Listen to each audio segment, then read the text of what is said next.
Assalamualaikum warahmatullahi wabarakatuh.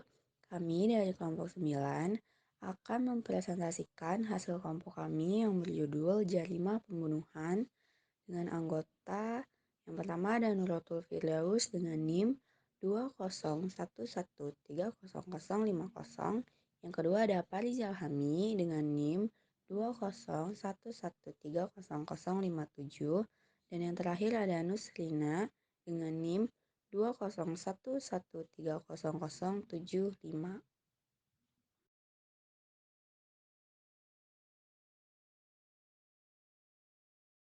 Jarimah pembunuhan. Pengertian pembunuhan. Pembunuhan dalam bahasa Indonesia diartikan dengan proses perbuatan atau cara membunuh. Dalam bahasa Arab, pembunuhan disebut al-qatl, yang artinya mematikan. Dalam istilah pembunuhan didefinisikan oleh Wahab Zuhaili yang mengutip pendapat Syaribi Khatib sebagai berikut. Pembunuhan adalah perbuatan yang menghilangkan atau mencabut nyawa seseorang. Dari definisi tersebut, dapat disimpulkan bahwa pembunuhan adalah perbuatan seseorang terhadap orang lain yang mengakibatkan hilangnya nyawa, baik perbuatan tersebut dilakukan dengan sengaja maupun tidak sengaja. Surah Al-An'am ayat 151 artinya, dan janganlah kamu membunuh jiwa yang diharamkan Allah membunuhnya, melainkan dengan sesuatu sebab yang benar. Quran Surah Al-An'am ayat 151. B.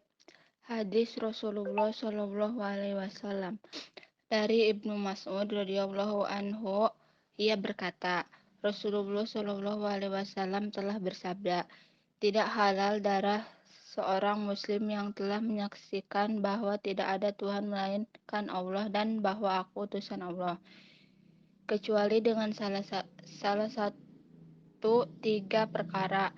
Satu, pezina muhson. Dua, membunuh. Dan tiga, orang yang meninggalkan agamanya yang memisahkan diri dari jamaah. Muttafaqun alaih.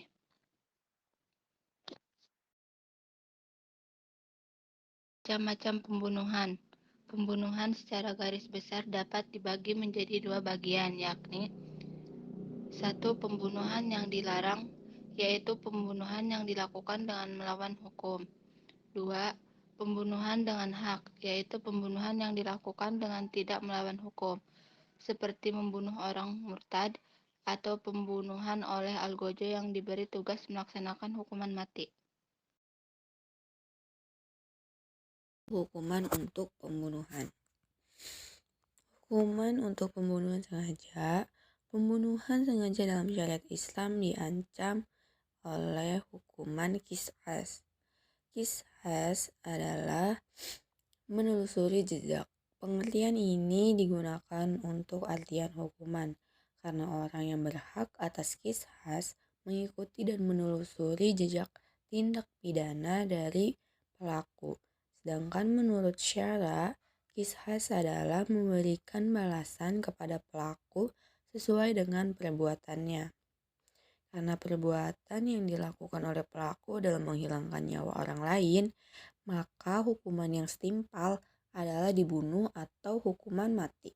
Dasar hukum qisas yaitu ada surat Al-Baqarah ayat 179 yang artinya, dan dalam qisas itu ada jaminan kelangsungan hidup bagimu, hai orang-orang yang berakal, supaya kamu bertakwa. Adapun hadis Ibnu Abbas yang mengatakan, dari Ibnu Abbas radhiyallahu anhu berkata, telah bersabda Rasulullah Shallallahu Alaihi Wasallam, dan barang siapa dibunuh dengan sengaja, maka ia berhak untuk menuntut qisas. Riwayat Abu Dawud, An-Nasa, dan Ibnu Majah dengan sanad yang kuat. Syarat-syarat qisas. Yang pertama yaitu syarat pelaku pembunuh mukallaf, baligh, dan berakal. Pelaku melakukan pembunuhan dengan sengaja, Pelaku harus orang yang mempunyai kebebasan. Yang kedua, syarat untuk korban yang dibunuh. Korban harus orang yang mashum adam atau orang yang dijamin keselamatannya oleh negara Islam.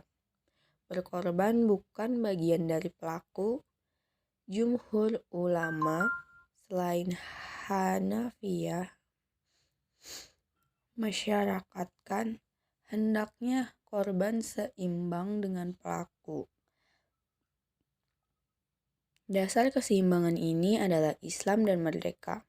Yang ketiga, syarat untuk perbuatan pembunuhan. Hanafiyah mengemukakan bahwa hukuman qisas bagi pelaku diisyaratkan perbuatannya yang berlangsung.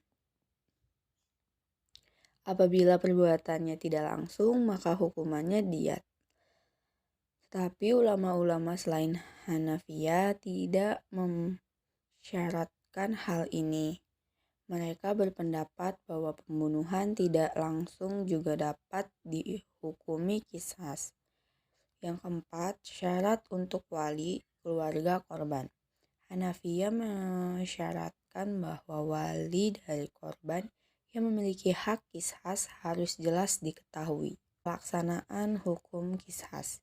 Yang pertama ada mustahik yang berhak atas qisas, pemilik hak qisas atau waliyud, dan menurut jumhur ulama yang terdiri Hanafiyah, Habaliyah, dan sebagian Syafi'iyah adalah setiap ahli waris baik zawil furud maupun ashabah.